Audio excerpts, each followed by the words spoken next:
জানাচ্ছি আজ ৬ অক্টোবর রবিবারের বিশেষ সংবাদ।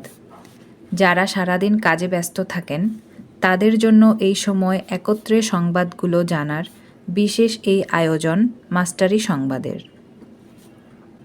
সংবাদের শিরোনাম: সেনা সদর নির্বাচনী পর্ষদ ২০২৪ উদ্বোধন করলেন প্রধান উপদেষ্টা।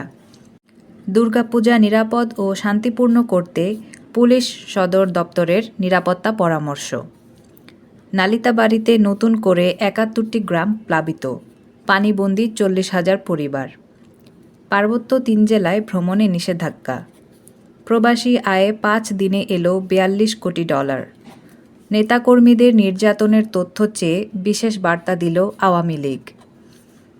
পায়রা প্রতীক নিয়ে রাজনৈতিক দল গড়লেন চিত্রনায়ক সোহেল রানা। শেখ হাসিনার সাবেক মুখ্য সচিব ৭ দিনের রিমান্ডে।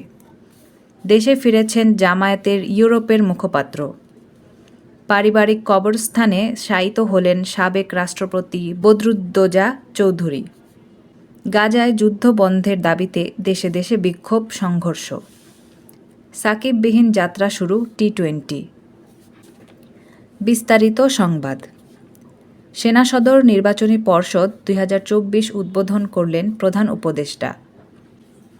অন্তর্বর্তী সরকারের প্রধান উপদেষ্টা ডক্টর মোহাম্মদ ইউনূস সেনাবাহিনী সদর দপ্তরে প্রধান অতিথি হিসেবে সেনা সদর নির্বাচনী পর্ষদ ২০২৪-এর আনুষ্ঠানিক উদ্বোধন করেছেন।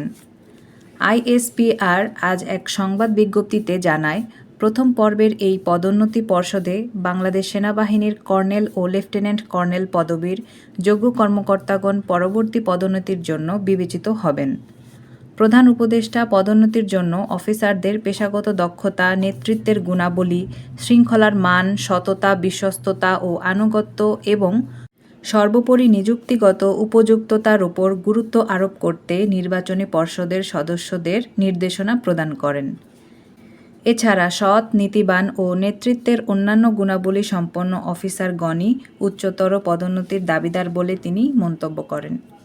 তিনি বলেন, দেশের ক্রান্তিলগ্নে বাংলাদেশ সেনাবাহিনী দেশের মানুষের পাশে এসে দাঁড়িয়েছে এবং একটি অন্তর্বর্তীকালীন সরকার গঠনের প্রক্রিয়াকে ত্বরান্বিত করে দেশকে একটি অস্থিতিশীল পরিস্থিতির হাত থেকে রক্ষা করেছে।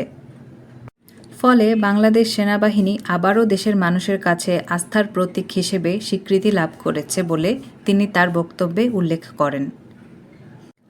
দুর্গাপূজা নিরাপদ ও শান্তিপূর্ণ করতে পুলিশ সদর দপ্তরের নিরাপত্তা পরামর্শ।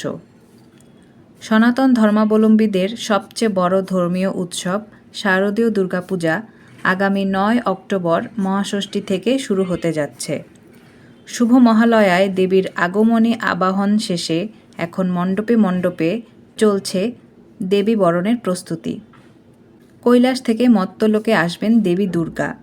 মণ্ডপে মণ্ডপে চলছে তারই আনন্দ আয়োজন। এই দুর্গোৎসব নিরাপদ, শান্তিপূর্ণ ও উৎসবমুখর পরিবেশে উদযাপনের লক্ষ্যে পর্যাপ্ত নিরাপত্তা ব্যবস্থা গ্রহণ করেছে বাংলাদেশ পুলিশ।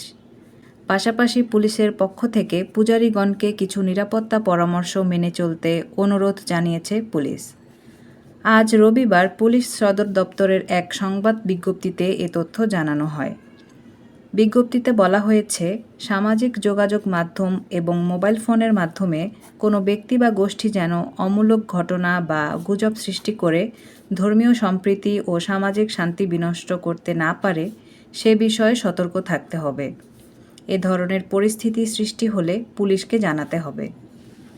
পূজা মণ্ডপে আসা নারী ও পুরুষ দর্শনার্থীদের জন্য পৃথক প্রবেশ ও প্রস্থান পথের ব্যবস্থা করা, পূজা মণ্ডপে কোনো ব্যাগ বা থলে নিয়ে প্রবেশ করা থেকে বিরত থাকার পাশাপাশি মণ্ডপে সিসি ক্যামেরা ও অগ্নি নির্বাপন যন্ত্র স্থাপন করার নির্দেশনা দিয়েছে পুলিশ সদর দপ্তর। গুরুত্বপূর্ণ পূজা মণ্ডপে আর্চওয়ে গেট স্থাপন করারও পরামর্শ দেওয়া হয়েছে। নালিতাবাড়ীতে নতুন করে ৭১টি গ্রাম প্লাবিত, পানিবন্দী ৪০,০০০ পরিবার। শেরপুরের নালিতাবাড়ী উপজেলায় উজানের ঢল ও অতিবৃষ্টিতে নতুন করে ৪টি ইউনিয়নের ৭১টি গ্রাম প্লাবিত হয়েছে। এতে প্রায় ৪০,০০০ পরিবার পানিবন্দী হয়ে পড়েছে। পানি বৃদ্ধির কারণে নালিতাবাড়ী থেকে নকলা উপজেলার ২ লেন সড়কটিও ডুবে গেছে। শেরপুর পানি উন্নয়ন বোর্ডের তথ্য অনুযায়ী আজ সকাল 10টায় ভোগাই নদের পানি বিপদসীমার 53 সেন্টিমিটার নিচ দিয়ে ও চেল্লাখালী নদীর পানি বিপদসীমার 53 সেন্টিমিটার নিচ দিয়ে প্রবাহিত হচ্ছিল। এছাড়া সকাল থেকে নালিতাবাড়ী উপজেলায় 65 মিলিমিটার বৃষ্টি রেকর্ড করা হয়েছে। পানিবন্দী মানুষকে নিরাপদে সরিয়ে আনতে সেনাবাহিনীর 4টি স্পিডবোট কাজ করছে। এছাড়া সরকারি বেসরকারি পর্যায়ে ত্রাণ বিতরণের কাজ অব্যাহত আছে। পার্বত্য 3 জেলায় ভ্রমণে নিষেধাজ্ঞা। রাঙামাটি, খাগড়াছড়ি ও বান্দরবান এই 3 পার্বত্য জেলায় 31শে অক্টোবর পর্যন্ত পর্যটকদের ভ্রমণ না করার পরামর্শ দিয়েছেন প্রশাসন। আজ বিকেলে 3 জেলার জেলা প্রশাসকগণ এই নির্দেশনা জারি করেন। আগামী 8 অক্টোবর থেকে এই নিষেধাজ্ঞা কার্যকর হবে। এর আগে 3 অক্টোবর রাঙামাটির বাঘাইছড়ি উপজেলার সাজেক ইউনিয়নের সাজেকে পর্যটকদের না যেতে পরামর্শ দিয়েছিল জেলা প্রশাসন। প্রবাসী আয়ে 5 দিনে এলো $42 কোটি। দেশের অস্থিরতা কাটিয়ে প্রবাসী আয়ে বইছে সুবাতাস। চলতি মাসের প্রথম 5 দিনে রেমিটেন্স এসেছে $425 মিলিয়ন, যা বাংলাদেশি মুদ্রায় প্রায় 5,099 কোটি 61 লাখ টাকা। এই অর্থ গত বছরের একই সময়ের তুলনায় $100 মিলিয়ন বেশি।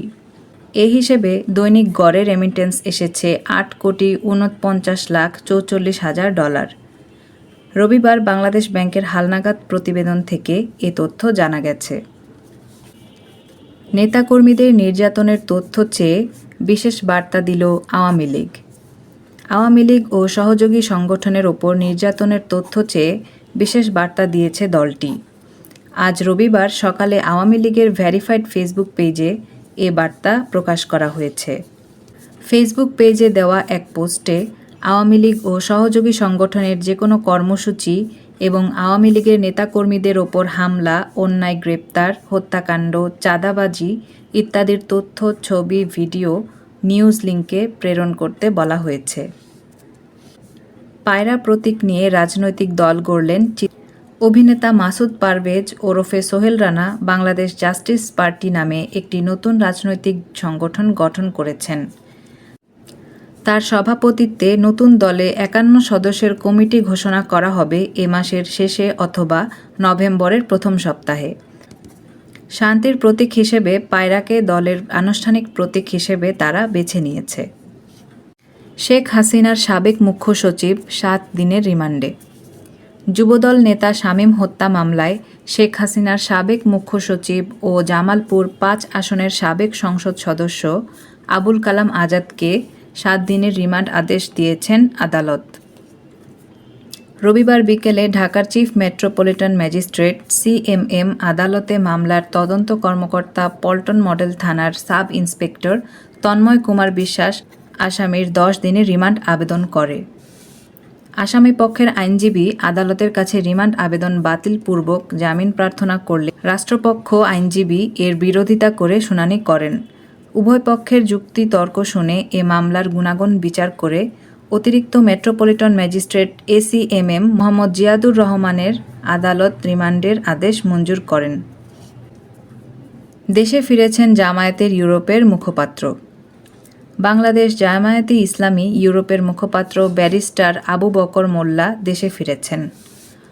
আজ রবিবার সকালে দেশে ফিরে আসায় বিমানবন্দরে তাকে ফুল দিয়ে শুভেচ্ছা জানান জামায়াতের কেন্দ্রীয় নেতারা। বিমানবন্দরের শুভেচ্ছা বিনিময় শেষে আবু বকর মোল্লা আমির জামায়াত ডাক্তার শফিকুর রহমানের সঙ্গে কেন্দ্রীয় কার্যালয়ে সৌজন্য সাক্ষাৎ করতে যান। পারিবারিক কবরস্থানে শায়িত হলেন সাবেক রাষ্ট্রপতি বদরুদ্দোজা চৌধুরী। মুন্সিগঞ্জের শ্রীনগরে তৃতীয় ও চতুর্থ জানাজা শেষে মজিদপুরে দয়াহাটা গ্রামের নিজ বাড়ির পারিবারিক কবরস্থানে চিরনিদ্রায় শায়িত হলেন সাবেক রাষ্ট্রপতি ও বরেণ্য চিকিৎসক ডাক্তার AQM বদরুদ্দোজা চৌধুরী। আজ রবিবার জোহরের পর দয়াহাটা গ্রামে সাবেক রাষ্ট্রপতির চতুর্থ জানাজা অনুষ্ঠিত হয়। পরে তার ইচ্ছা অনুযায়ী তাকে গ্রামের বাড়ির পারিবারিক কবরস্থানে সমাহিত করা হয়। এর আগে রবিবার সকাল 10টার দিকে মুন্সিগঞ্জ শ্রীনগর উপজেলা স্টেডিয়ামে হাজারো মানুষের উপস্থিতিতে তার তৃতীয় জানাজার নামাজ অনুষ্ঠিত হয়। এতে স্থানীয় উপজেলা প্রশাসনের কর্মকর্তা, বিভিন্ন রাজনৈতিক দলের নেতা এবং স্থানীয় গণ্যমান্য ব্যক্তিরা অংশগ্রহণ করেন। গাজায় যুদ্ধ বন্ধের দাবিতে দেশে দেশে বিক্ষোভ সংঘর্ষ। গাজা ইসরায়েলের যুদ্ধের 1 বছর পূর্তি 7 অক্টোবর। এই যুদ্ধ বন্ধ চান বিশ্বের বিভিন্ন দেশের মানুষ। তাই ইসরায়েলের হামলার বন্ধের দাবিতে ফ্রান্সের প্যারিস থেকে যুক্তরাষ্ট্রের নিউ ইয়র্ক, ইতালি, রোম সহ নানা দেশে হাজারো মানুষ বিক্ষোভ করছেন। বিক্ষোভে কোথাও পুলিশ বাধা দিয়েছে, কোথাও শান্তিপূর্ণ বিক্ষোভ হয়েছে, আবার কোথাও পুলিশের সঙ্গে বিক্ষোভকারীদের সংঘর্ষের ঘটনা ঘটেছে। জার্মানির সংবাদ সংস্থা ডিপিএ বলেছে, দেশটির হামবুর্গ শহরে ফিলিস্তিন ও লেবাননের পতাকা নিয়ে 950 জন শান্তিপূর্ণ বিক্ষোভ করেছে। তারা গণহত্যা বন্ধ করুন বলে স্লোগান দেন। এদিকে প্যারিসের রিপাবলিক প্লাজায় ফিলিস্তিনি ও লেবাননের নাগরিকদের প্রতি সংহতি জানিয়ে কয়েক হাজার মানুষ শান্তিপূর্ণ বিক্ষোভে অংশ নিয়েছে।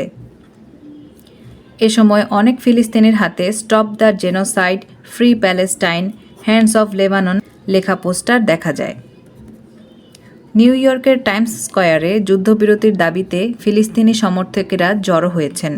তারা গাজা গাজা বলে স্লোগান দেন। সাকিববিহীন যাত্রা শুরু টি-20-র। সাকিব ছাড়াই ভারতের বিপক্ষে আজ শুরু হয়েছে টি-20 সিরিজ। বাংলাদেশ ক্রিকেটের বহুল চর্চিত 5 সিনিয়রের শেষজন হয়ে টি-20 দলে টিকে আছেন মাহমুদুল্লাহ রিয়াদ। কিন্তু তিনিও মাত্র 1 রান করে আউট হলেন। তারপরও টাইগার বাহিনী ভালো কিছুর অপেক্ষায়।